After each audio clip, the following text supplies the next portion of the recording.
ক্ষুদ্র পরিসরে আমার বাড়ির ছাদ বাগানে কার্যক্রম শুরু করেছি। বিভিন্ন ফল, ফুল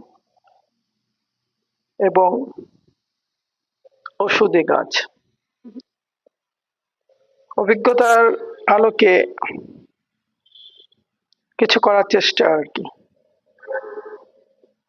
কৃষি দপ্তর, বিভিন্ন ছাদ বাগানি বন্ধুদের সহযোগিতা, উৎসাহে এই বাগানটি শুরু করেছি।